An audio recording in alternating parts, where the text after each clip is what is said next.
ప్రభువు మీతో ఉండునుగాక, నీ ఆత్మతోనూ ఉండునుగాక. పునీత యోహాను గారు రాసిన సువిశేషంలోని భాగము. ప్రభువా మీకు మహిమ కలుగునుగాక.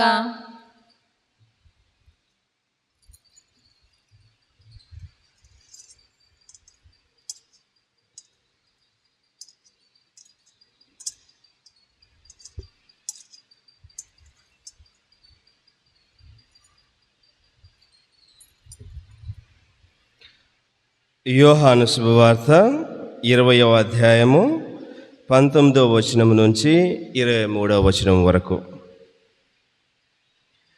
అది ఆదివారము సాయంత్ర సమయము. యూదుల భయముచే శిష్యులు ఒక చోట తలుపులు మూసుకొని ఉండిరి. యేసు వచ్చి వారి మధ్య నిలవబడి, మీకు శాంతి కలుగునుగాక అనెను. ఆ మాటలు చెప్పిన పిదప ఆయన వారికి తన చేతులను ప్రక్కను చూపగా ప్రభువును చూసి వారు ఆనందించిరి. యేసు మరలా వారితో, మీకు శాంతి కలుగునుగాక. నా తండ్రి నన్ను పంపినట్లు నేను మిమ్ము పంపుచున్నాను అని పలికెను. ఆయన ఈ మాటలు చెప్పి వారి మీద శ్వాస ఊది, పవిత్రాత్మను పొందుడు. ఎవరి పాపములైనా మీరు క్షమించిన ఎడల అవి క్షమింపబడును. మీరు ఎవరి పాపములైనను క్షమింపని ఎడల అవి క్షమింపబడవు అని చెప్పెను. ఇది క్రీస్తు సువిశేషము. క్రీస్తువా మీకు స్తుతి కలుగునుగాక.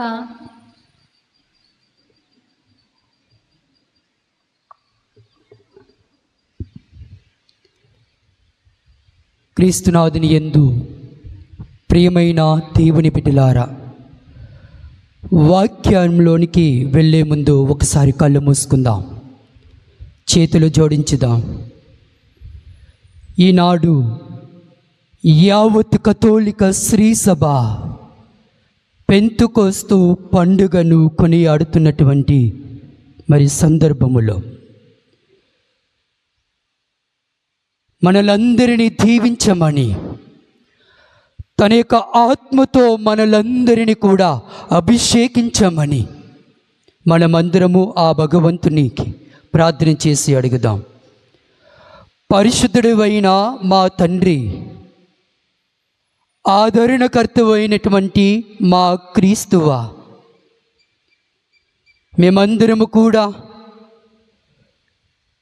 పెంతెకోస్తు పండుగను కొనియాడుతున్నటువంటి సమయములో అలనాడు నీ శిష్యుల అందరిపై కూడా నీ రూహ అనే ఆత్మను ఏ విధముగా అయితే ప్రభువా వారిపై కుమ్మరించి ఉన్నావో ప్రభువా, ఈ వాక్యముని వింటున్నటువంటి యొక్క సమయములో కూడా ప్రభువా, ఈ దివ్య పూజ బలియాగములో పాల్గొని వాక్యం వింటున్నటువంటి ప్రతి ఒక్క బిడ్డపై ఇదిగో ప్రభా, నీ యొక్క వాక్యం అనే స్వరముతో, నీ యొక్క వాక్యం అనే ఖడ్గముతో ప్రభువా ప్రతి హృదయాన్ని తాకండి ప్రభువా.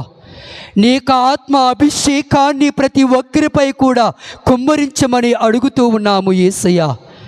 నీ వాక్యము మా యొక్క హృదయాలలో ఉన్నటువంటి గాయములను మాన్పిస్తూ ఉన్నది యేసయ్య. నీ వాక్యం వింటున్నటువంటి సమయం అంతా కూడా వారిని అందరినీ కూడా ఇదిగో ఫలింపచేసి తరింపచేసి నీ వాక్య చలనమును వారికి అందరికీ కూడా వెలిగింపపరచమని, ఆత్మవరాలతో ఆత్మ ఫలములతో వారిని నింపమని మన నాథుడును మీ కుమారుడైన యేసుక్రీస్తు పేరిట మేము అడిగి వేడుకుంటున్నాం తండ్రి. ఆమేన్. ఆమేన్. ఆమేన్. క్రీస్తునాథుని యందు ప్రియ సహోదరి సహోదరులారా,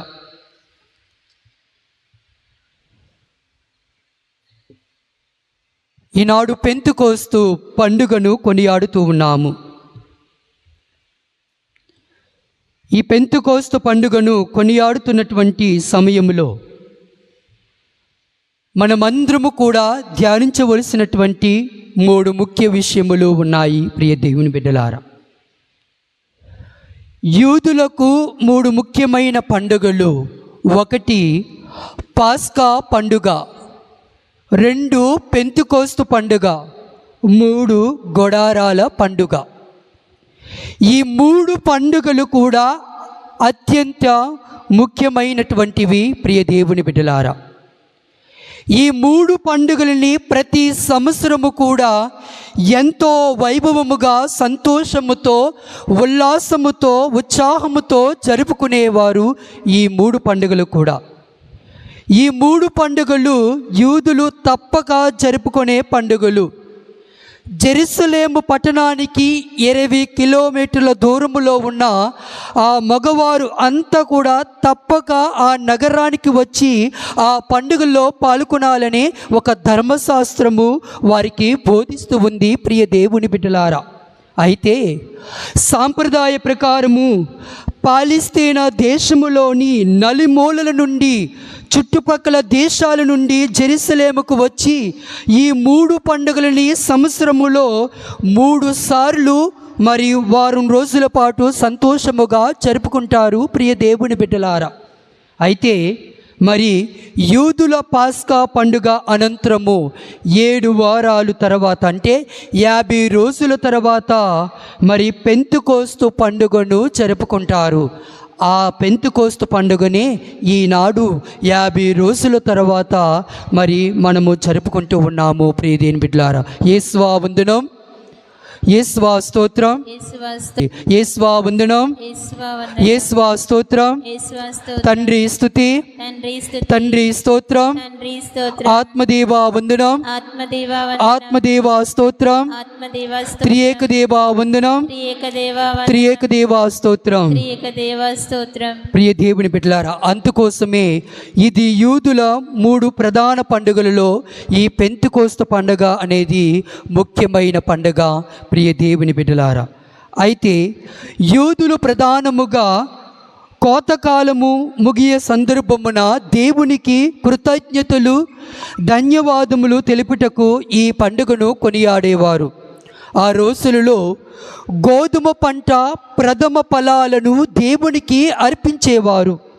అలాగే తర్వాత కాలములో దేవుడు సీనాయి పర్వతంపై ఐగుప్తు దేశము నుండి విడుదల అయిన 50వ రోజున దేవుడు మరి మోషేకు 10 ఆజ్ఞల పలకను మరి చట్టమును వసిగినటువంటి జ్ఞాపకార్థముగా ఈ పండుగను కూడా కొనియాడతారంటండి ప్రియ దేవుని బిడ్డలారా. మరి యూదులు ఈ పండుగకు ప్రపంచ నలుమూలల నుండి జెరూసలేముకు ప్రతి సంవత్సరము కూడా వస్తూ ఉంటారు, జరుపుకుంటూ ఉంటారు. మరి క్రైస్తవులమైన మనము కూడా ఉత్థానమ పండుగ తర్వాత అనంతరము 7 వారాల తర్వాత, అంటే 50 రోజుల తర్వాత, ఈ మోక్షారోహ పండుగ అనంతరము 10 రోజుల తర్వాత ఈ పవిత్రాత్మ సర్వేశ్వరుని అంటే పెంతెకోస్తు పండుగను మనము కొనియాడుతూ ఉన్నాము. ఇదే ఈ పండుగకు ఉన్నటువంటి గమనార్థము ప్రియ దేవుని బిడ్డలారా. అయితే ఈనాడు 3 వాక్య గ్రంథ పట్టణాలను ఒకసారి పరిశీలించుదాం. ఏంటి పవిత్రాత్మ మనకి ఏమి తెలియచేస్తూ ఉంది, పవిత్రాత్మ ఏ విధముగా శిష్యులు అందరిపై కూడా ఏం చేసి వచ్చి ఉన్నది అనేది ఒక కొన్ని నిమిషాలు మనము జ్ఞాపకం చేసుకుందాం ప్రియ దేవుని బిడ్డలారా. అపోస్తలుల కార్యములు 2వ అధ్యాయము 1 నుంచి 4 వచనాలు మనము చదివినట్లయితే ప్రియ దేవుని బిడ్డలారా మనకి అక్కడికి తెలియపరుస్తూ ఉన్నాడు. పెంతెకోస్తు పండుగ దినము వచ్చినప్పుడు వారందరూ ఒక చోట కలిసి ఉండిరి. అప్పుడు వేగముగా వీచు బలమైన గాలి వంటి ఒక ధ్వని ఆకాశము నుండి ఆకాశమత్తుగా కలిగి వారు కూర్చుని ఉన్న ఇల్లంతయు వ్యాపించెను. అప్పుడు అగ్ని జ్వాలలు నాలుక వలె విభజింపబడి అక్కడ ఉన్న ఒక్కొక్కరి మీద నిలుచునుట వారికి కనపడెను. వారందరూ పవిత్రాత్మతో నింపబడిరి. అప్పుడు పవిత్రాత్మ వారికి వాక్య శక్తిని అనుగ్రహించిన కొలది వారు అన్య భాషలలో మాట్లాడసాగిరి. ప్రియ దేవుని బిడ్డలారా, ఈ 4 వాక్యాలను మనం పరిశీలించినట్లయితే క్రీస్తు మరణానంతరము అపోస్తుల జీవితాలు చిందరవందరమయ్యాయి. ప్రియ దేవుని బిడ్డలారా, వారు ప్రాణభయముతో ఉన్నారు, వారు ఆశలు నిరాశలు అయ్యాయి. అటువంటి సందర్భములో మరి మరియ తల్లి వారందరినీ కూడా ప్రోత్సహిస్తూ ఉంది. దేవుని యందు నమ్మకం ఉంచాలని వారి విశ్వాసాన్ని దృఢపరుస్తూ వారికి ధైర్యాన్ని ఇస్తూ ప్రార్థనలతోనూ ఉపవాసములతోనూ వారి మరియ తల్లిని ఆధ్యాత్మికముగా నడిపిస్తూ ఉంది. ప్రియదేవ్, మనం పవిత్రాత్మ సర్వీసుని యొక్క పండుగను కొనియాడుతూ ఉన్నాం. పవిత్రాత్మ సర్వీసుని యొక్క పండుగను కొనియాడుతున్న సందర్భంలో అపోస్తుల మీదకి ఏ విధముగా ఆత్మ దిగి వచ్చిందో, క్రీస్తు మరణంతరము కూడా వాళ్ళు అపోస్తులు అందరూ కూడా ఒక మేడప్ గది మీదకి వెళ్ళి ఆ గదిలో కూర్చొని ఉన్నారు. ప్రాణ భయముతో బిక్కుమంటూ కూర్చొని ఉంటూ ఉన్నారు. వారి యొక్క ఆశలు నిరాశలు అవుతూ ఉన్నాయి. మా గురువు వలె మమ్ములను కూడా మరణదండకు వాళ్ళు శిక్షను వేసి మరి మమ్మల్ని అందరినీ కూడా చంపివేస్తారు. ఇదిగో మా గురువు ఇచ్చినటువంటి విశ్వాసాన్ని మేము కోల్పోయాము. మాకున్నటువంటి విశ్వాసం అంతా కూడా ఆవిరైపోయింది. ఇదిగో మేము బయటికి వస్తే మమ్మల్ని కూడా చంపివేస్తారు అని మరి వారందరూ కూడా బిక్కుమంటూ గజగజ వణుకుతూ వారందరూ కూడా ఒక మేడ గదిలోని దాక్కుని కూర్చుంటూ ఉన్నారు.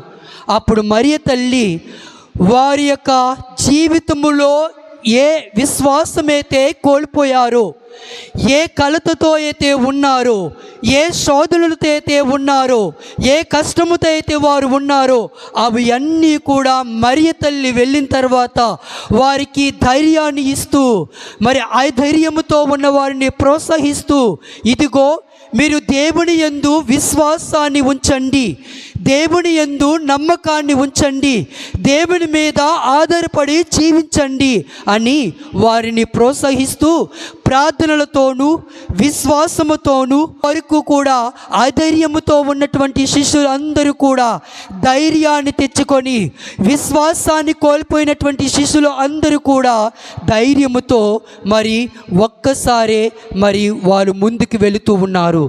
ఒక్కసారే గది లోపలికి బయటకు వచ్చి ఇదిగో దేవుని యొక్క స్వార్థను బోధించడానికి, దేవుని యొక్క స్వార్థను ప్రకటించడానికి వారు బయలుదేరుతూ ఉన్నారు. ప్రియ దేవుని బిడ్డలారా, ఎప్పుడైతే పవిత్రాత్మ అయినటువంటి సర్వేశ్వరుడు వారిపై ఏం చేసి వచ్చాడో వాళ్ళు ధైర్యాన్ని నూరు పోసుకొని మరి దేవుని యొక్క వాక్యము కొరకు, దేవుని యొక్క స్వార్థ కొరకు, దేవునికి సాక్షిగా నిలబడడానికి శిష్యులందరూ కూడా ప్రయాణము చేస్తూ ఉన్నారు. యేసువా వందనం, యేసువా స్తోత్రం, తండ్రి స్తుతి, తండ్రి స్తోత్రం.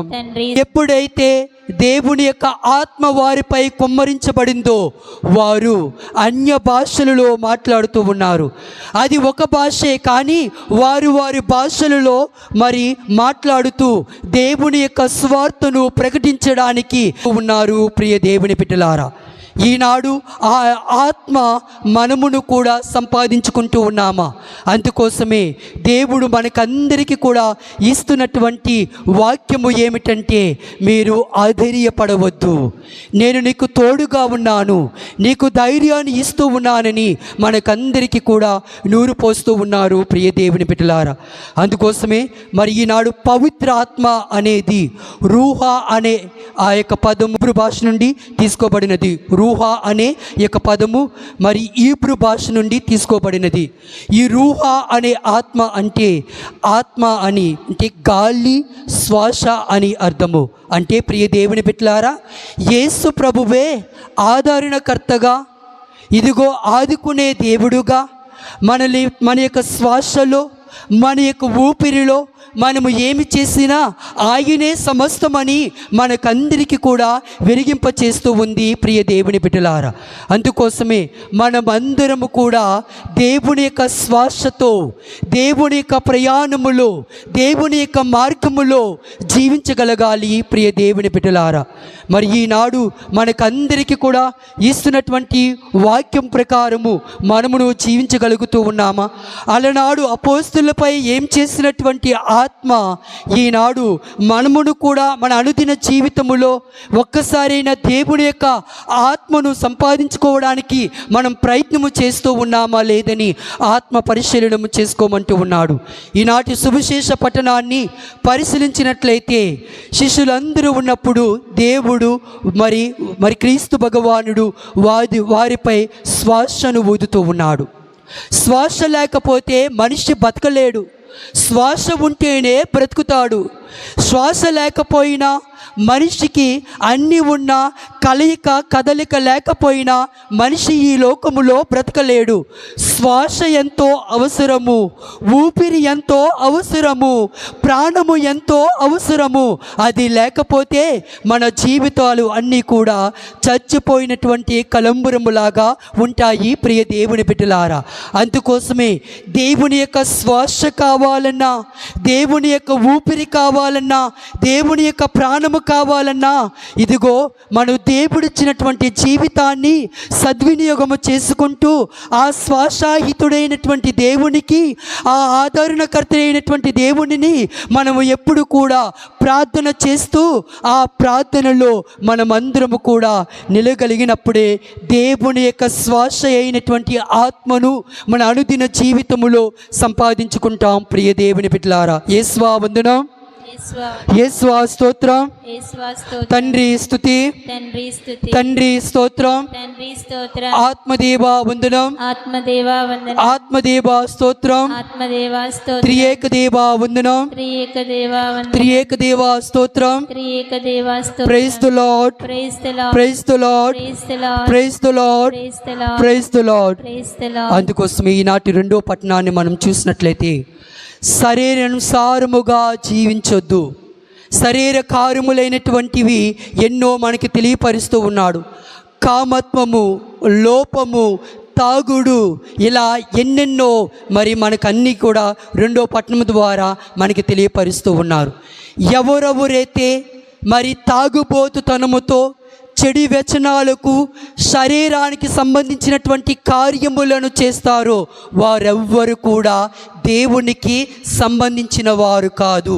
నువ్వు జ్ఞానస్థానము తీసుకున్నా, దివ్య సప్రసాదాన్ని తీసుకున్నా, ప్రతి ఆదివారం దివ్య పూజాబలిలో పాల్గొన్నా, నువ్వు శరీర కార్యములను, శరీరానికి సంబంధించినటువంటి కార్యములను, కామత్వము కానీ, తాగుళ్ళు కానీ, ఈ లోక సంబంధించినటువంటి శరీరానికి సంబంధించినటువంటి నువ్వు ఏమి చేసినను నువ్వు పశ్చాత్తాప పడకుండా దేవుని యొక్క దివ్య సంస్కారాలు అనే పాప సంగీతం అనే సంస్కారాలను నువ్వు స్వీకరించకుండా నీవు నీ ఇష్టం వచ్చినటువంటి జీవితాన్ని జీవిస్తే దేవుని యొక్క ఆత్మ మన ఎవ్వరిపై కూడా ఉండదు అని మనకి వాక్య గ్రంథ పట్టణాలు తెలియపరుస్తూ ఉన్నాయి. ప్రియ దేవుని బిడ్డలారా, అందుకోసమే శరీరానుసారముగా మనము జీవించకూడదు. ఈ లోకంలో చాలామంది ఉంటూ ఉన్నారు, పవిత్రాత్మను అమంగళము చేస్తూ ఉన్నారు. పవిత్రాత్మ వస్తూ ఉందంటే పవిత్రాత్మను ఇదిగో వేళాకోళము చేస్తూ ఉన్నారు. ప్రియ దేవుని బిడ్డలారా, కానీ దేవుడు మనకి తెలియపరుస్తూ ఉన్నారు, ఎవరెవరైతే పవిత్రాత్మను అమంగళము చేస్తూ ఉన్నారో, విచారములో పడివేస్తూ ఉన్నారో, పవిత్రాత్మను ఎవరైతే అడ్డుకిస్తూ ఉన్నారో వారందరూ కూడా నాశనానికి, మీ జీవితాలకు ఒక త్రావును ఇస్తున్నారని మీరు గ్రహించాలని వాక్య గ్రంథ పట్టణములు పునీత పౌలు గారు గలతీలకు రాసిన లేఖలో స్పష్టముగా పవిత్రాత్మ ఫలముల కొరకు, పవిత్రాత్మ వరముల కొరకు మనకి క్లియర్గా స్పష్టముగా తెలియపరుస్తూ ఉన్నారు. ప్రియ దేవుని బిడ్డలారా, కాబట్టి పవిత్రాత్మ యొక్క వరాలు చాలా ఉన్నాయి. ఆనందము, శాంతి, సమాధానము, మంచితనము, ఔన్నత్వము, నైపుణ్యత, ఇలా ఎన్నెన్నో ఉన్నాయి. ప్రియ దేవుని బిడ్డలారా, ఇవి అన్నీ కూడా మనము మన అనుదిన జీవితములో, సంఘములో, వ్యక్తిగత జీవితములో, మన కుటుంబ జీవితములో ఎప్పుడైతే మనమందరము కూడా అనుసరించి ఆ నైతిక విలువలను మరి తగ్గట్టుగా మనము జీవిస్తామో అప్పుడే దేవుని యొక్క ఆత్మను మనము సంపాదించుకోగలము. ప్రియ దేవుని బిడ్డలారా, దేవుని యొక్క ఆత్మను ఎవరైనా ఏలకాలం చేసినా, అడ్డగించినా, విచారములో పెట్టిన, విచారములు అంటే ఏంటి? నువ్వు చేసిన కార్యములకు ఆత్మ కూడా విచారములో పడతాది ప్రియ దేవుని బిడ్డలారా. కాబట్టి సంఘములో కూడా ఈనాడు మన యొక్క తల్లి శ్రీసభ పుట్టినరోజు, అంటే తల్లి శ్రీసభ ఆవిర్భవించిన రోజు. ఈనాడు తల్లి శ్రీసభలో సంఘము అంటే విశ్వాసులు మనమందరము కూడా దేవుని యొక్క జ్ఞానస్థానం ద్వారా దత్తపుత్రులుగా, ఇదిగో దేవుని యొక్క ఆత్మ ద్వారా అభిషేకించబడి ఉన్నాము. భద్రమైన అభ్యంగము మరి జ్ఞానస్థానము ద్వారా, మరి దివ్య సంస్కారాల ద్వారా మనం ఎన్నెన్నో మరి కార్యాలను, మహత్తరమైన కార్యాలను మనము స్వీకరించి ఉన్నాము ప్రియ దేవుని బిడ్డలారా. సంఘములో గోలలు కానీ, కోట్లాట్లు కానీ, మరి ఏమీ కానీ ఉండకూడదు అని తెలియపరుస్తూ ఉన్నారు. ఈనాడు మీకు అందరికీ కూడా వాక్యం ద్వారా తెలియపరుస్తూ ఉన్నాను ప్రియ దేవుని బిడ్డలారా. మన అవుటపల్లి సంఘములో నిజముగా ఎంతమంది దేవుని యొక్క ఆత్మను, దేవుని యొక్క వరాలను, దేవుని యొక్క ఆత్మపరాలను నిజముగా పొందుతూ ఉన్నారు? పుణ్యక్షేత్రం అని పేరుని చెప్పుకొని జీవిస్తూ ఉన్నామా ప్రియ అవుటిపల్లి సంఘస్థులారా, ప్రియ తంబి భక్తులారా, దేవుని యొక్క విశ్వాసులారా? అనేకమైనటువంటి ప్రార్థనలు జరుగుతూ ఉన్నాయి. ప్రార్థనలో మనం పాల్గొనము, దేవుని యొక్క ఆత్మను సంపాదించుకోము.